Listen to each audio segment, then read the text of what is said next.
शांति। हमारा आज का विषय है नकारात्मक परिस्थितियों में स्वयं को कैसे बचाएं। आज जिस संसार में हम रह रहे हैं वह एक बहुत संघर्षमय संसार है। इसमें कुछ भी पाने के लिए या खुशनुमा जीवन जीने के लिए संघर्ष करना पड़ता है। यह संघर्ष कई क्षेत्रों में हो सकता है। सबसे पहला संघर्ष तो स्वयं से शुरू हो जाता है, परंतु देखने में आता है कि हम बाहर के संघर्ष में इतना व्यस्त हो जाते हैं कि हमें अपने अंदर के संघर्ष के लिए समय ही नहीं रहता या सूझता ही नहीं कि हमारे अंदर भी कोई दुश्मन नुकसान पहुंचा रहा है। बाहर के संघर्ष को तो हम पहचान जाते हैं कि इन परिस्थितियों के कारण मेरा नुकसान हो रहा है, ये लोग मेरे जीवन को डिस्टर्ब कर रहे हैं। इन सामाजिक बुराइयों के कारण आज यह हाल हो गया है। हम जितनी मेहनत करते हैं उतना फल हमें नहीं मिल रहा। जीवन की इन सुविधाओं पर हमारा भी हक है, हमें क्यों नहीं मिल रही, आदि आदि।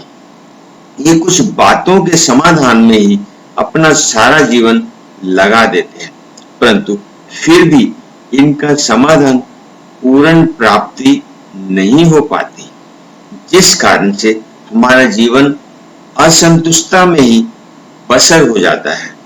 हम न तो स्वयं से संतुष्ट रहते हैं, ना लोगों से संतुष्ट होते हैं, ना वर्तमान से खुश होते हैं, ना ही अपनी परिस्थितियों से संतुष्ट होते हैं और शायद कभी हो भी नहीं पाएंगे। आप कहेंगे कि क्यों, आप ऐसा कैसे कह सकते हो? वास्तव में यदि किसी पेड़ पर दीमक लग जाए तो उसे मिटाने के लिए टहनियों पत्तों पर दवाई छिड़कने से बीमारी खत्म नहीं होगी, उसकी तो जड़ों पर प्रहार करना होगा। मकान में जब लकड़ी को दीमक लग जाती है तो घर में जमीन में दीमक मारने वाली दवाई का जगह जगह पर डालकर उपचार किया जाता है, तब शायद वह समाप्त हो सकती है। ऐसे ही ऊपर बताई गई सब परिस्थितियों का समाधान हमें स्वयं में अपने अंदर से ही खोजना होगा, अन्यथा हम जीवन भर प्रयास करते रहेंगे और असफल होते रहेंगे।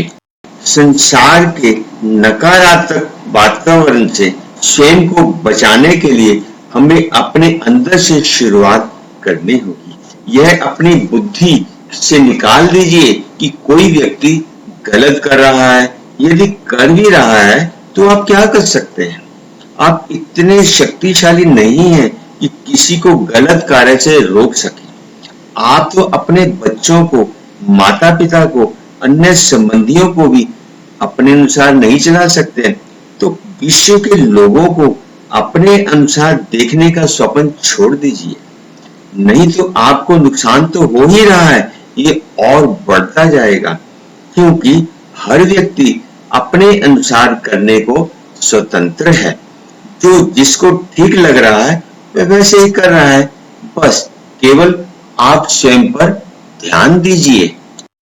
जरा सोचिए, यदि बरसात हो रही हो और आपको किसी कार्य हेतु घर से बाहर जाना पड़े तो क्या करेंगे? क्या बरसात को कोसने से काम चल जाएगा या भगवान को बुरा भला कहने लगेंगे? हो सकता है उस बरसात का किसी को लाभ मिल रहा हो, वह परमात्मा का धन्यवाद कर रहा हो, कोई अन्य उस बरसात का आनंद ले रहा हो। तो बताइए कौन गलत है? परंतु आपको रेनकोट या छाता अपने पास रखना चाहिए, उसको पहनकर आप अपना कार्य कर सकते हैं, तो इसमें आपको क्या विपत्ति होगी? करना ही पड़ेगा। केवल बरसात को कोसने से काम नहीं चलने वाला। सर्दी आती है वह तो आएगी, गर्मी आती है वह भी आएगी। इसमें आपको स्वयं को तैयार करना होगा।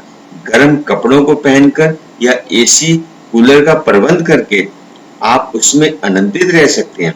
ऐसा करना ही पड़ेगा, नहीं तो नुकसान किसको होगा? आपको ही होगा। मौसम का तो समय है, अपने समय पर उसका आना और जाना है।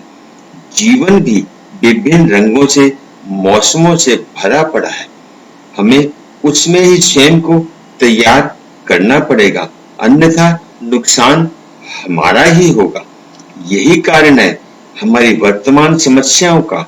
हम खुद को नहीं बदल रहे, परिस्थितियों को बदलने का राग अलापते रहते हैं।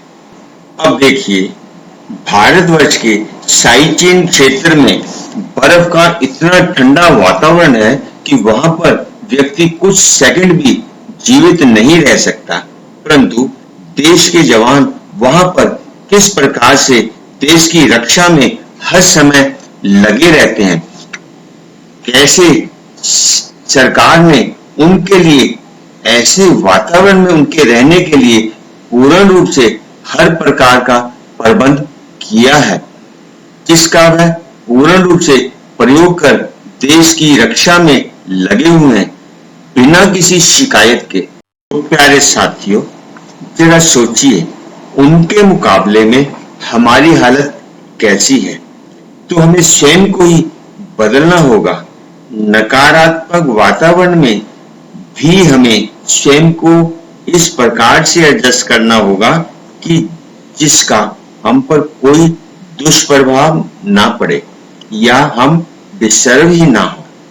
तो आइए हम चर्चा करते हैं किस प्रकार से हमें स्वयं का नकारात्मक परिस्थितियों में ध्यान रखना होगा। हमारी 3 कर्म इंद्रियों का हमारे जीवन पर सबसे अधिक प्रभाव पड़ता है। वह है हमारे कान, हमारी आंखें और हमारा मुख। ये तीनों कर्म इंद्रियां हमारे अंदर हर चीज भेजने के दरवाजे हैं, जिम्मेदार हैं। इनके द्वारा जो कुछ भी हमारे में प्रवेश करता है, उसके अनुसार ही हमारे अंदर के संसार का निर्माण होता है। हमारा जीवन उस अनुसार ही आगे बढ़ता है तथा हमारी परिस्थितियों को देखने का दृष्टिकोण तैयार होता है। जो चीज हम बार बार देखते हैं और हम उसको वैसे ही स्वीकार कर लेते हैं, तो समझो हम उलझनों में फंसने का पूरा पूरा वातावरण बना रहे हैं। उसके लिए हमें सचेत रहना होगा। जब भी कानों द्वारा कुछ बातें सुनते हैं या कोई घटना या बात आपको सुनाई जाती है, वह कई प्रकार की हो सकती है। वह नकारात्मक भी हो सकती है या सकारात्मक भी हो सकती है, या फिर सामान्य भी हो सकती है, या व्यर्थ की टाइम पास भी हो सकती है। तो कोई भी बात आपके कानों में प्रवेश करती है तो पहले स्वयं से पूछे, क्या वह बात जो मैं सुन रहा हूं सच्ची है या नहीं, या केवल मन गढ़ंत है। या दूसरा प्रश्न स्वयं से करें कि क्या बात अच्छी है, अर्थात जो बात सुन रहे हैं उसमें कुछ सार भी है, कुछ दम भी है, योग्य भी है, सुनने लायक भी है, या यूं ही बेकार की गप तो नहीं है, झूठी अफवाह तो नहीं है। तीसरी बहुत ही महत्वपूर्ण कि क्या उस बात का मुझे कोई फायदा होने वाला है, मेरे काम की है, या बस यूं ही मेरी शक्ति समय को बर्बाद करने वाली है। स्वयं से प्रश्न पूछें कि जो बात सच्ची नहीं है, जो बात अच्छी नहीं है, जो मेरे काम की नहीं है, तो मैं क्यों सुनूं? तो आप देखेंगे कि न जाने कितनी प्रकार की समस्याओं से आप बच जाएंगे। किसी का आप डस्टबिन मत बने। ऐसा डस्टबिन जिसमें कोई भी आए अपने विचारों का कचरा डालकर चला जाए, उसका परिणाम आप भुगतते हैं। नुकसान तो आपका ही हो गया। तो किसी का डस्टबिन बनना बंद कर दो, अपना ढक्कन बंद कर दो, तो कोई कूड़ा फेंकने ही नहीं आएगा। जो बात सच्ची नहीं, तो जो बात अच्छी नहीं, मेरे काम की नहीं, तो मैं क्यों सुनूं? तब देखिए आपका जीवन कैसा फूलों का गुलदस्ता बन जाएगा। इस पर एक कहानी याद आ रही है। कहते हैं कि एक बार छोटे छोटे मेंढकों की रेस रखी गई। उसमें लगभग 100 मेंढकों ने भाग लिया। तो निश्चित दिन रेसिंग ट्रैक के चारों ओर देखने वाले मेंढकों की पब्लिक इकट्ठी हो गई। रेस में जो भी मेंढक एक टावर पर चढ़ने में फर्स्ट आएगा उसे प्राइज मिलना था। रेस स्टार्ट होने से पहले देखने वाले मेंढक चारों तरफ से शोर मचाने लग गए। अरे क्यों मेहनत कर रहे हो, इतनी ऊंची टावर पर चढ़ने की, अरे थक जाओगे भाई, मर भी सकते हो, फायदा क्या होगा, फर्स्ट तो केवल एक को ही आना है। प्रकार ऐसी आवाजें चारों तरफ से आ रही थी।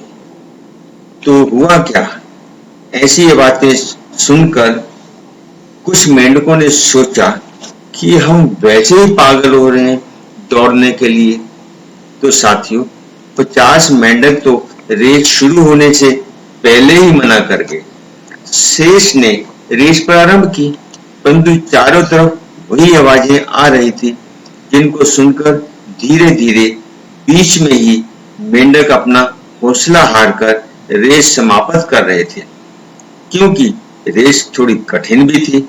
अंत में केवल एक ही मेंढक धीरे धीरे इतनी ऊंची मंजिल तक पहुंच पाया। तो सब हैरान थे कि ये कैसे पहुंच गया, बाकी सब तो थक हार कर बीच में ही छोड़ गए थे। पत्रकारों ने जब उससे पूछा अपनी जीत का रहस्य बताओ, पता है क्या कहता है, क्या कहा,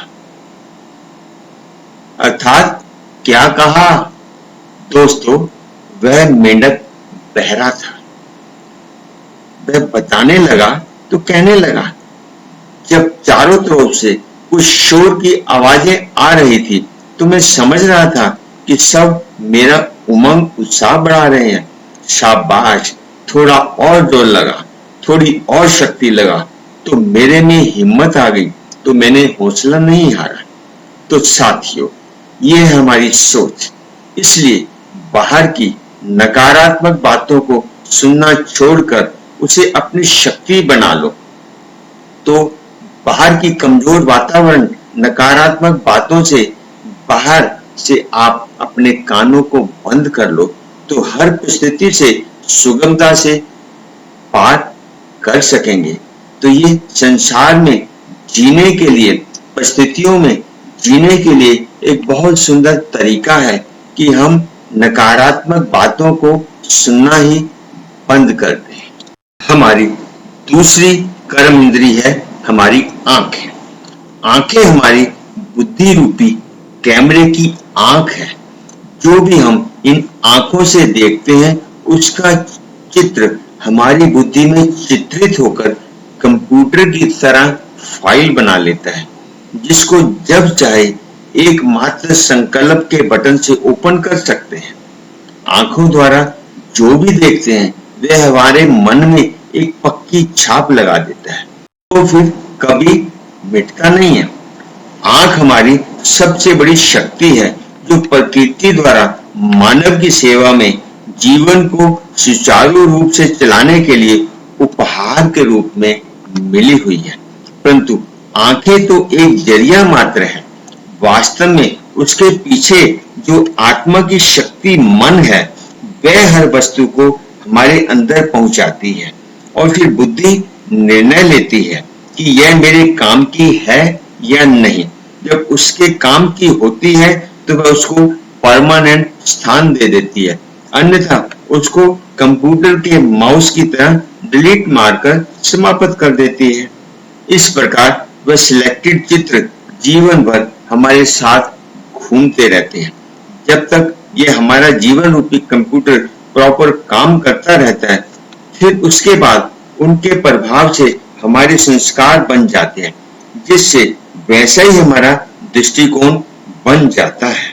तो वह हमारा दृष्टिकोण ही हमारे जीवन की परिस्थितियों को निर्धारित करता है तो हम हर वस्तु उसी दृष्टिकोण से ही देखने लग जाते हैं। यही से हमारी समस्याएं शुरू होती हैं। उदाहरण के रूप में यदि हम आंखों पर जिस भी रंग का चश्मा पहनते हैं वैसा ही संसार नजर आने लगता है। यदि हरे रंग का चश्मा पहनते हैं तो संसार हरा ही नजर आएगा ना। काला, नीला, लाल जैसा चश्मे का रंग होगा वैसी दुनिया दिखाई देगी, जबकि दुनिया वैसी है नहीं जैसी थी, केवल हमारे चश्मे ने उनका रंग बदल दिया। इसी प्रकार साथियों, इस दुनिया को देखने के लिए हमें अपने दृष्टिकोण में परिवर्तन करना होगा। केवल उन बातों को स्थान दें जिनका आपके जीवन में महत्व हो, लाभ हो, कम से कम नुकसान ना हो। आपका अपने ऊपर तो नियंत्रण हो सकता है, किसी दूसरे पर आपका नियंत्रण नहीं हो सकता। आप इस बात से ही समझ सकते हैं कि स्वयं पर नियंत्रण करना कितना कठिन होता है, तो दूसरों का हम कैसे नियंत्रण कर सकते हैं। अपना दृष्टिकोण एक चुंबक की तरह बना लें तो आप हर परिस्थिति से बहुत ही सफलतापूर्वक निकल जाएंगे। जैसे एक चुंबक होता है, वह केवल लोहे को ही आकर्षित करता है। उसके सामने कोई भी मेटल या वस्तु आ जाए उसके लिए कोई महत्व नहीं रखती, केवल लोहे को अपनी ओर खींच लेता है। ऐसे ही अपना दृष्टिकोण ऐसा बना ले कि जो आपके काम की हो उसी को स्वीकार करना प्रारंभ कर दीजिए, तो कुछ दिनों में आपका दृष्टिकोण चुंबक की तरह हो जाएगा। उदाहरण के तौर पर आप वर्षों से ऑफिस या कहीं और आते जाते हैं। आपने कभी भी रास्ते में आने वाले वृक्षों, बिजली के खंभों आदि जैसी वस्तुओं की तरफ ध्यान नहीं दिया होगा कि कितनी है, कैसी है, परंतु उनके बीच में कोई विशेष फलदायक वृक्ष हो, सुंदर फूलों वाला वृक्ष हो, उसका आपको ध्यान रहता है, क्योंकि आपका दृष्टिकोण वैसा ही बन गया है। तो इसी कला को अपने जीवन में भी उतार लें। केवल जो कुछ भी आप देखते हैं केवल उनको ही अंदर समाएं जो अच्छी है, सकारात्मक है और आपको आनंदित करने वाली है। तो आप हर परिस्थिति को ऐसे पार कर लेंगे जैसे चिकने घड़े पर पानी ठहर नहीं सकता, कमल के खिले हुए फूल पर कीचड़ ठहर नहीं सकता। कितना ही गंदा पानी हो, कमल को गंध नहीं ठहर सकता, बल्कि वह तो इसमें और ही सुंदर नजर आता है। तीसरी कर्म इंद्रिय है मुख, जो कि इन दोनों से भी ज्यादा शक्तिशाली है। कहा जाता है कि 3 इंच की जुबान में कोई हड्डी नहीं होती, परंतु जब यह गलत शब्द बोलती है तो हड्डियां तोड़वा देती है। तो स्वयं का ध्यान रखें कि कहीं यह आपका नुकसान न कर दे। यह मुख ही है जिसके द्वारा हम अपने अंदर के दृष्टिकोण के प्रकट करते हैं। मनुष्य की पूर्ण जानकारी उसकी भाषा से ही मिलती है कि वह कैसी भाषा बोल रहा है, किन शब्दों का प्रयोग कर रहा है। कहा जाता है जिस तरह से कमान से निकला तीर वापस नहीं लिया जा सकता, उसी प्रकार मुख द्वारा निकले शब्द भी कभी वापस नहीं हो सकते। ये निकले शब्द जीवन भर के लिए जख्म भी दे जाते हैं, जिसका जीवन भर निशान मिट नहीं पाता। जिस तरह से किसी हथियार से दुश्मन पर वार किया जाता है तो व्यक्ति मर भी जाता है, जख्मी तो होता ही है। उसी प्रकार मुख द्वारा बोले गए शब्दों से व्यक्ति जीवन भर के लिए उन शब्दों से घायल हो जाता है कि वह उस बात से आहत होकर तड़पता रहता है और उससे घृणा, नफरत, बदले की भावना, न जाने कितने प्रकार का दृष्टिकोण बन जाता है। आज के संसार में सबसे ज्यादा नुकसान मुख द्वारा बोले गए शब्दों से ही हो रहा है। परिवार में बने बनाए संबंधों में टकराव फिर बिखराव मुख द्वारा बोले शब्दों से ही हो रहा है। पति पत्नी, बच्चों व अन्य दोस्तों के साथ बोला गया एक एक शब्द भी एक बड़े बम से भी ज्यादा नुकसान कर जाता है। समाज में लड़ाई झगड़े, तलाक, मतभेद, घृणा, नफरत का सबसे बड़ा कारण मुख द्वारा बोले गए शब्दों का ही परिणाम है। दूसरी और यही मुख के शब्दों द्वारा प्यार की बातें भी होती हैं।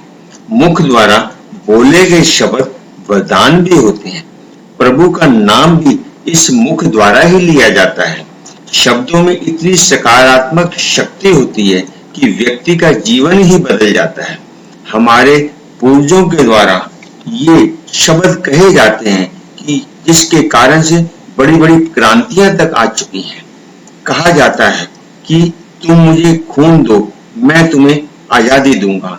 इनकलाब जिंदाबाद, जय जवान जय किसान आदि शब्द हमें उन महान व्यक्तियों की ही याद दिलाते हैं।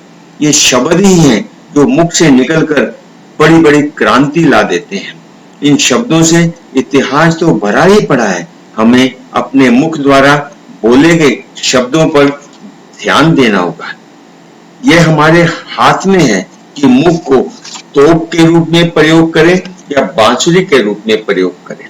जब हम अच्छे प्यार भरे शब्दों का प्रयोग करते हैं तो यह मुख बांसुरी बन जाती है, नहीं तो बम छोड़ने की तोप का काम भी करती है। इससे हमें अपना बचाव करना होगा, अन्यथा यह हमें घायल कर देगा। तो उससे नफरत, घृणा, इच्छाएं, बदले की भावना की चोट हमारा जीवन बर्बाद कर देगी। तभी कहा जाता है कि कम बोलो, धीरे बोलो, मीठा बोलो और सोच कर बोलो, सकारात्मक बोलो, शक्तिशाली बोलो, तो यही जीवन एक सुंदर गुलशन की तरह खिल जाएगा। अन्यथा कांटों के जंगल में कांटे ही कांटे चुभते रहेंगे। हमें ध्यान रखना है कि हमें क्या सुनना है, क्या नहीं सुनना। जैसे जब आवाज प्रदूषण होती है तो कानों में हमें रुई या गार्ड डालने पड़ते हैं ताकि उस आवाज का हमारे पर नकारात्मक प्रभाव ना पड़े और हम उस आवाज भरे वातावरण से आराम से बिना डिस्टर्ब, बिना नुकसान के निकल जाएं। तो ऐसे ही हमें भी यदि कोई व्यक्ति शब्दों द्वारा कुछ गलत शब्दों का प्रयोग करता है, बोलता है जिससे मेरा नुकसान हो सकता है, तो हमें डू नॉट केयर का गार्ड लगा लेना चाहिए। तथा जैसे छोटा बच्चा कुछ गलत भी बोल देता है तो उसे माफ कर देते हैं कि यह बच्चा है। उसी प्रकार ऐसे व्यक्ति को ना समझ, नकारात्मक समझकर उससे दूर हो जाना चाहिए या अवॉइड करना चाहिए तथा उससे तर्क वितर्क के चक्कर में स्वयं का नुकसान नहीं करना चाहिए। इसी मुख द्वारा मुस्कुराकर, धन्यवाद बोलकर, सॉरी बोलकर अपना बचाव कर लेना चाहिए, क्योंकि बोलने वाले का कुछ नहीं बिगड़ने वाला, नुकसान मुझे ही होने वाला है। इसलिए बचाव में हमें स्वयं को ही करना होगा, उसका मुकाबला नहीं करना चाहिए, क्योंकि उस समय उसके आगे से हट जाना चाहिए। वह तो मुख से शब्दों के बॉम्ब के गोले छोड़ेगा ही, परंतु मुझे अपना बचाव स्वयं करना होगा। इस प्रकार का दृष्टिकोण हमें इस समस्या से छुटकारा दिला सकता है। तो साथियों, इस प्रकार हम आज के समय में ऐसा प्रयास करके नकारात्मक परिस्थितियों के वातावरण में स्वयं को बचाने का प्रयास करेंगे तो अवश्य ही हम स्वयं को सुरक्षित रख सकेंगे। ऐसे तो और भी अन्य कारण हो सकते हैं, परंतु पहले हम इन तरीकों का प्रयोग करके देखें तो आप पाएंगे कि हम किसी भी वातावरण में रहकर स्वयं को सुरक्षित रख सकते हैं। अच्छा, ओम शांति। अगर यह विचार आपको पसंद आए हो तो आप इनको लाइक अवश्य कीजिए और भविष्य में अन्य टॉपिक्स को सुनने के लिए हमें सब्सक्राइब अवश्य कीजिए। अच्छा, थैंक यू। ओम शांति।